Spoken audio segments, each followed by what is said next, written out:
Hey, everybody. All right, back once again. We're almost through this. And actually, I'm really kind of feeling like I want to sprint towards the finish line in this because what I think I'm going to do instead for phase two, I'm going to record like an audiobook version of my book. And I know this is easier said than done because I said that I was going to do this a million times, but I'm going to just straight up record what's in the book. And then when I'm playing spades, I'll do my color commentary while listening back to it. This is also, I want to put out a second edition because I know from my own cruising through it, and I've actually recorded the quote unquote audiobook version of it before, um, that there's like a few typos, and I know there's at least like a couple spots where I think that either the way that I've explained something, I feel like I can explain it better, or like I've thought of a better example. And then also now that I've gone back through and read all of the journals and all of these stories, that's also kind of going to facilitate that a little bit.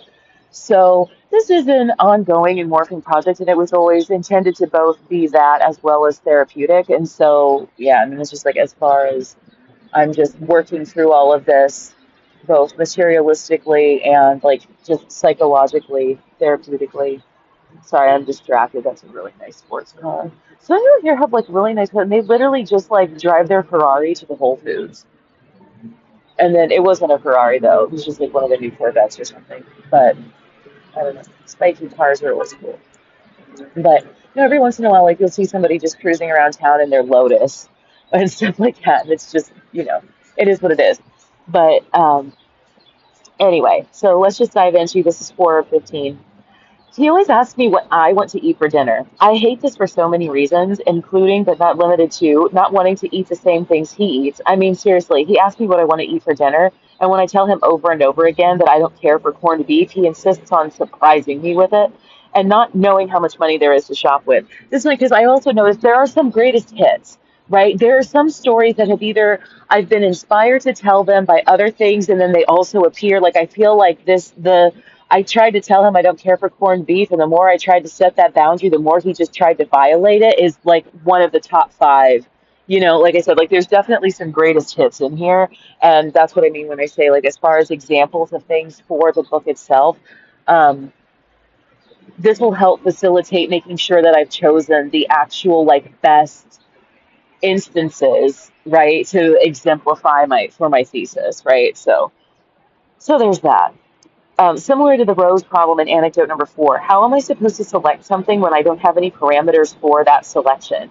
And why in the fucking world would I know what I want for dinner at 8 o'clock in the morning? That's the sort of question you ask when there's food in the house already, not when you shop every day. When you shop every day, you select something that jives with your energy, bank account, what's on sale at the store, hunger, and craving.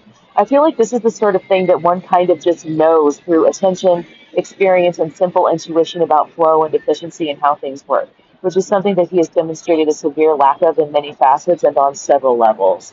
So just meaning it's like when you live across the street from the grocery store, it's like every day it's like let's say you worked a regular Monday through Friday 9 to 5. Like Wednesday night when you get off work at 5 o'clock, maybe like people at work were like, "Hey, it's so and so's birthday. We're all going to go to the happy hour at Bahama Breeze. Want to join us?" And then you don't need to worry about what you wanted for dinner because you just go to Bahama Breeze with your coworkers. Or on the way home, you're thinking like, man, I really want spaghetti and meatballs. And so you go to the store and you buy ground beef and spaghetti. You know what I mean? You don't get up in the morning and on your way to work be like, what do I want to eat for dinner tonight? And then run in and grab whatever you can grab or whatever. You know what I mean? It was always very odd. And he did this like all the time.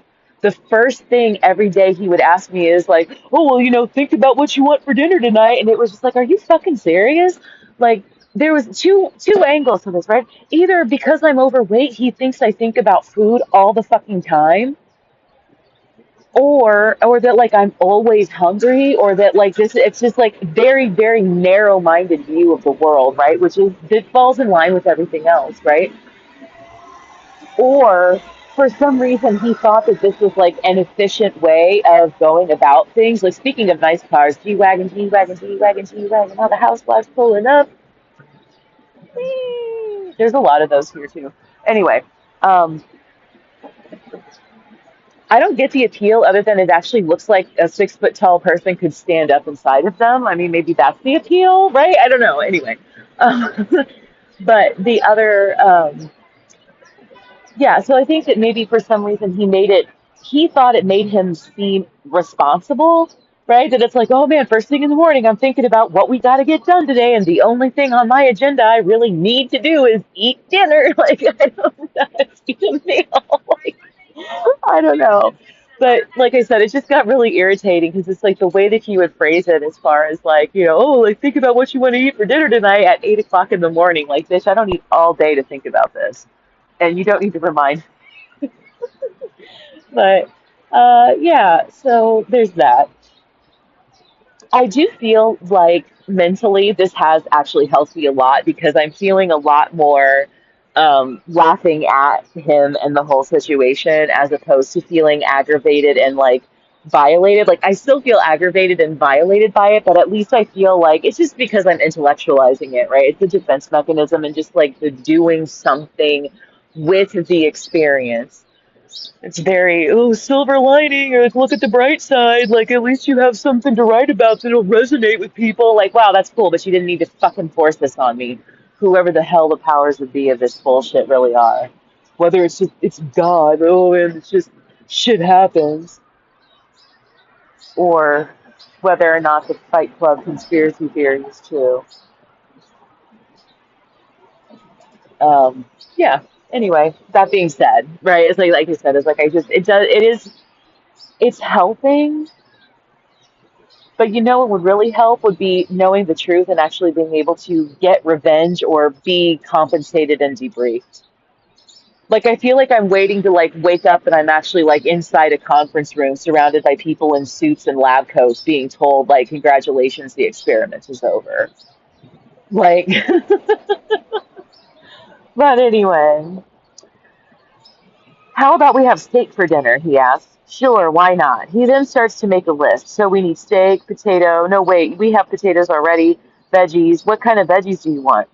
Something bulky like Brussels sprouts or broccoli, I reply. I was thinking maybe salad. There's still salad, right? How original. No, the lettuce is gone. I reply salad equals lettuce in case you hadn't noticed. That's kind of fun. I don't know how you could because I haven't mentioned.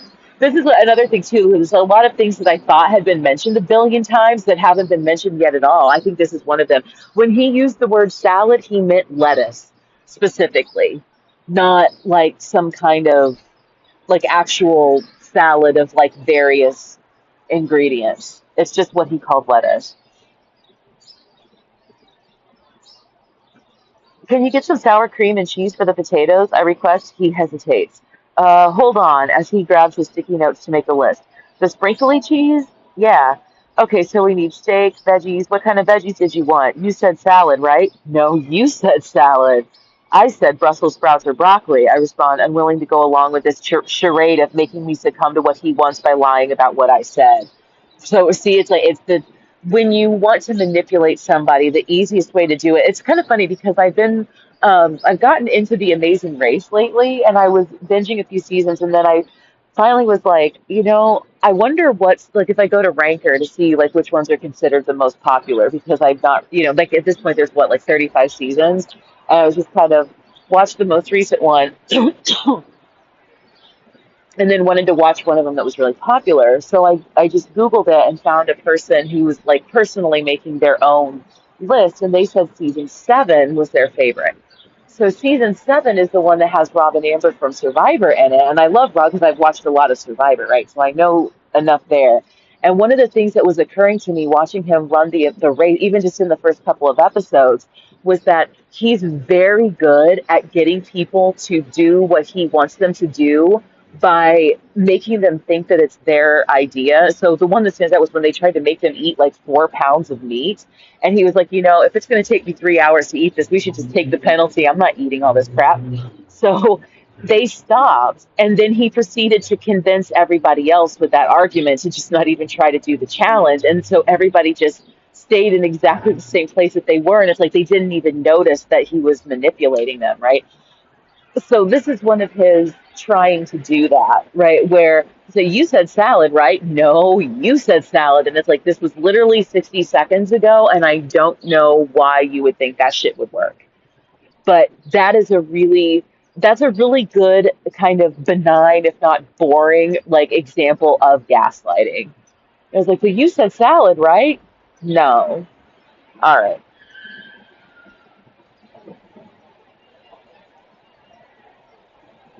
This is bullshit. If he's truly forgotten what just transpired less than 60 seconds ago, something is seriously wrong, right? He obviously he hasn't forgotten.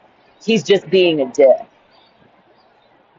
Brussels sprouts would be okay. He says writing it on the list. Who knows what will actually come back from the store with him? Which, in a lot of ways, though, is fine because, like, if you get over there and for some reason, like, there's a closeout sale on frozen broccoli or something like get something else. If you go over there and like the salad is on sale or whatever, like get whatever. Um, when I say salad, I mean like spring mix. I just want to put that up there. I don't mean just like a head of iceberg lettuce. Okay. This is typical of conversations with him. It's as if he only asks or speaks to me in order to give the illusion of an interlocution, but what will inevitably transpire is whatever he wants. It's so pointless. I think he actually believes that interacting in this way makes this less of a job and more of a partnership in which he wears the pants, even if I have to zip them up for him. Oh, Lord, what a horrific metaphor.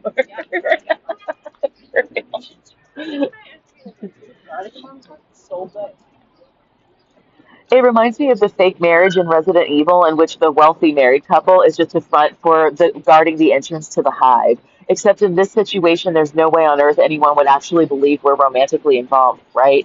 There's no hive, right? And there's no reason to call this anything other than indentured servitude, right? Time will tell, I suppose, right? So, like I said, this is only helpful insofar as I get to have a good laugh at the memory, but the only real catharsis would come from the revelation. So, and then also notice like Hive would be the Fight Club, right? That it's like there's where no one would believe we're a couple. There is no Fight Club that we're guarding the secrecy of. There is no ulterior motive and deeper meaning to any of this, is there? And it's like, but it really kind of seems like there is. Oh boy. He returned from the store and came over to my desk. He started unloading groceries here on my tray table. I asked him why he brings it over here. He says he wants to show me what he got.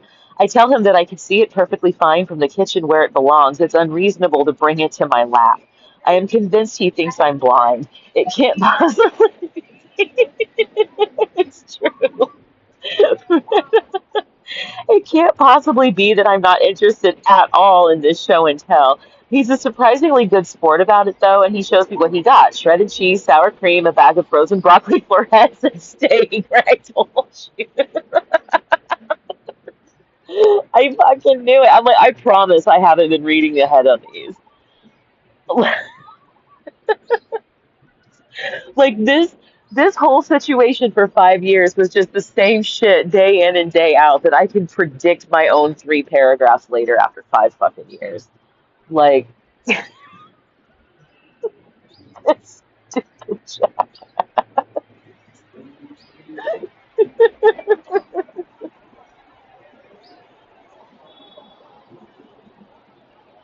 Oh my goodness. But as he brings 2 packages of meat towards me, hidden close to the chest, he says that most of the steaks were sold out, so he got these.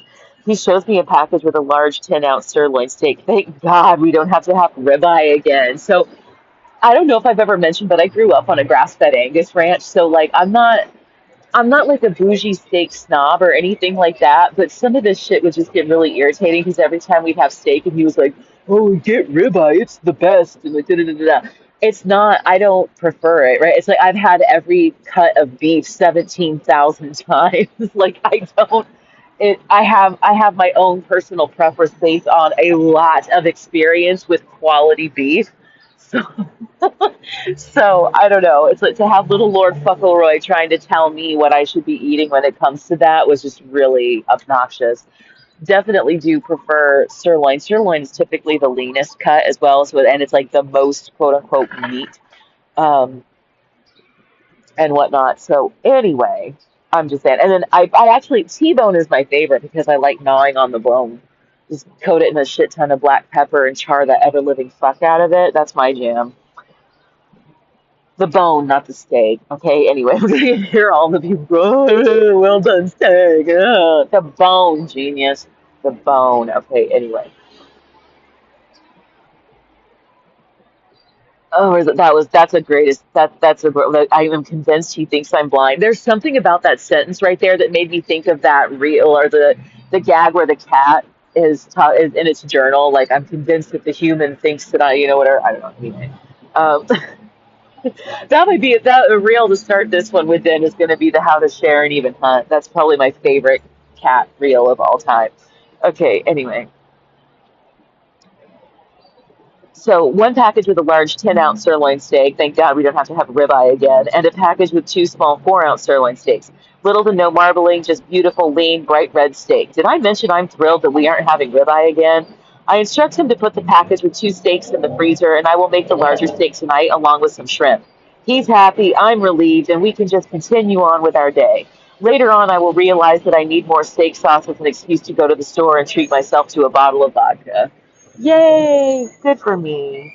I'm proud of me. I don't really even drink anymore. God, I think the last time I drank was July. This February, yeah, probably 7 or 8 months ago. I just don't really have any interest in it anymore. They were even giving out, I'm pretty sure it was samples of alcohol. I didn't really get close enough to know for sure, but I'm pretty sure it was some kind of locally made alcohol, and I didn't even go have free samples of whatever it was because I just have no interest in it. Guess what I'm doing today? He asked me as he came through the door that morning. Laundry, I guessed. Well, I'm going to do laundry tomorrow. I guess I could do it today if you want, he responds. I agree that tomorrow is better. I'm going to redo the tops of Jane's chairs. I did them a while ago, did a real nice job, and she said that her cat destroyed them. I told her to put some plastic on them, he drones on. This is why I hate his guessing games. He has a bad habit of doing this when I couldn't possibly have any fucking idea what the answer is. This is what leads me to believe that he thinks he can smoke me out by alluding to things that he has been talking about downstairs or has been posting about on Facebook.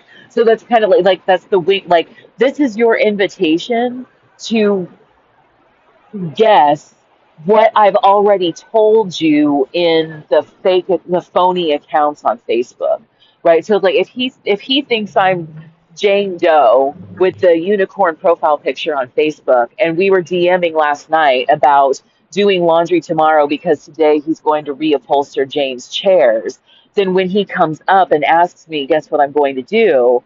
That's my invitation to be like, I don't know, upholstering somebody's chairs. Like it's just some wild guess. But, oh my God, you're so correct. Wow, you're a fucking psychic genius. Right? So that's the way of testing whether or not I'm the person that he's talking to on Facebook, as opposed to just like finally figuring out that I'm not. Like, just like quit fucking bothering me about that. I am not whoever the hell it is you think I am. Yeah.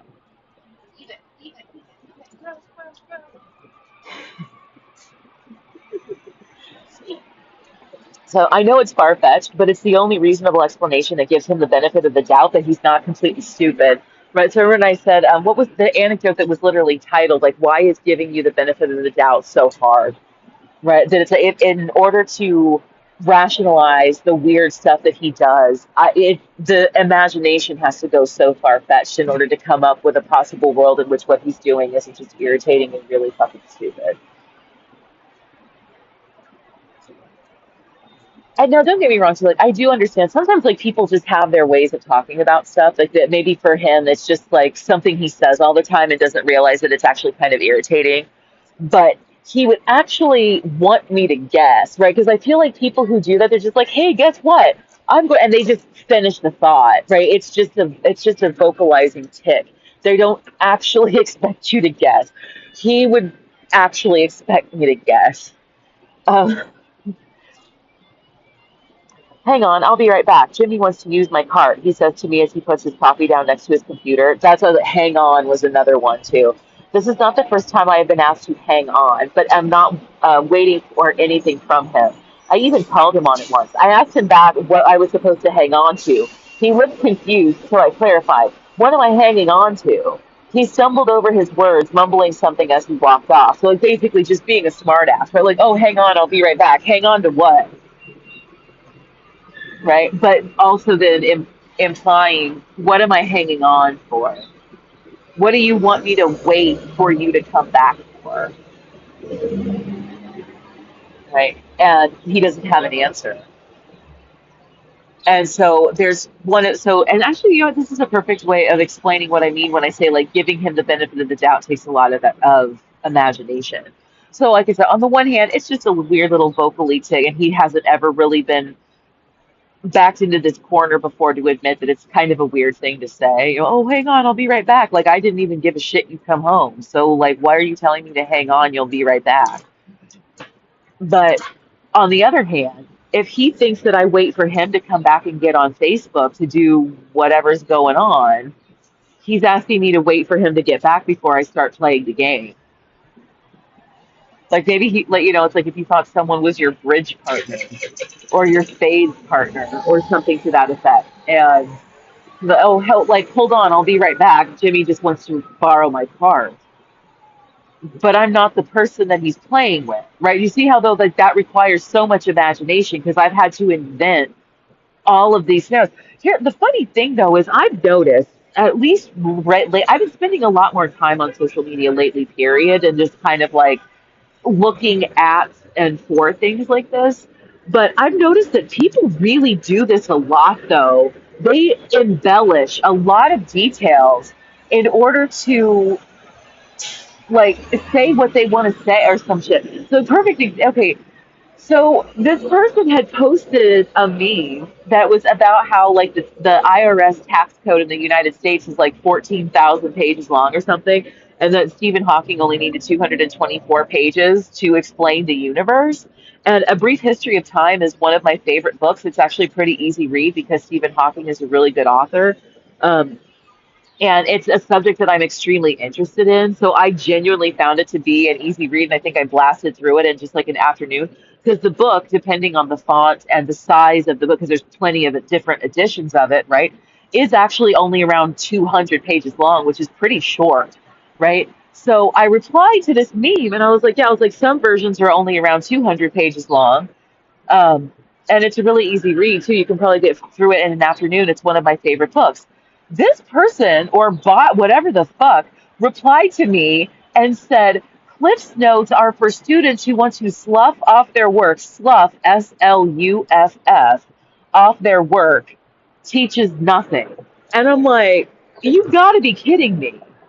That from what so I of course replied to them and said, I'm talking about depending on like there's so many different editions and depending on the font size and the size of the paper, right, the size of the book, the number of pages is going to vary and a lot of the editions are shorter than 224 pages. Did nobody say anything about Cliff's Notes? And there's absolutely, why would you take somebody who's like agreeing and amused by the meme you shared and then presume that they didn't actually read the book, that they're talking about the Cliff's Notes and that they're a fucking idiot? Who does that shit? Right? That's so fucking weird. But anyway, so like I said, I was like this, and I feel like that's stuff I've noticed. I've experienced it myself firsthand several times. People have a propensity to want to read stupidity into things that other people post. And I don't know if it's just to make themselves feel better or if because they actually lack these skills. So with my reply to this person, I found a link to it's one of the earlier editions as well. One of the earlier editions that you could buy a used copy of on Amazon for like $1.99 is only 198 pages. And I shared the link and I just said, you should pick up a copy and read it if you even know how. And then there's been no response to what I responded to them again. Right. But then it's just like, what a weird thing to do. I don't know. I'm just, the more time I spend looking at things on social media, the more I hate people like in general. But I also get that it's like a lot of these are either not people or they could also just be children, like or like people that are thinking that this is fun and like funny, and then or just people. I feel like there's a lot of people from other countries that are actually trying to fan the flames of discord in the United States by doing things like that and feigning that they're part of the political opposition. Right? There's just a lot of vulnerability there. He stumbled over his words, mumbling something as he walked off. Narcissistic glitch. That's what your stupid ass gets for being so goddamn overdramatic. Now, I know what you're thinking. Maybe he thought I was dumb for not understanding him. The cooperative answer is simple. Then he should explain himself. Answer the question. The question is actually rational. Suppose he had some sort of surprise for me or something that he needed my help with. There are situations in which it makes sense to ask someone to hold on, to ask or tell you to wait for them before running off, but they usually come with a qualification or an obvious implication of reason. Grandma yells, "Hold on," as you're getting into your car to leave after a weekend visit, indicating that she forgot to give you something. You hail a taxi, but forgot your phone inside the restaurant. Damn it, Felicia. So you tell the driver to hold on, at which point they start the meter because paycheck. Otherwise, they're going to leave. You have to indicate that you want to hold the cab. Right. So, and then that's the end for that section for today. But like I said, right, it's like there's definitely situations in which it makes sense to use that phrase and actually mean it for some reason. So to ask him to clarify why he's asking me to do something that does actually make sense to ask someone to do, and then have him ignore that I asked him to clarify what he's asking me is weird, right? Because you could always like, oh, I don't mean anything by it. It's just something I say a lot. Right? But there are a lot of people, narcissists, right, that when they get caught in situations like that, they actually like freeze up because it's viewed as some sort of crazy criticism instead of just owning up to it. That it's like, oh, I don't, like I said, like I don't mean anything by it. Just, I'm heading back out. I'll be back in 10 minutes, right? You know what I mean? Because it makes sense to ask for a clarification. But when that person won't give it to you, something's wrong. And so, like I said, on that note, I think that's enough for this episode. I'm going to just go ahead and move right along. I'm going to just keep pushing through this. I don't think I'm going to be able to finish it tonight, but that would be the dream, huh? All right. I will talk to y'all in the next one. Bye.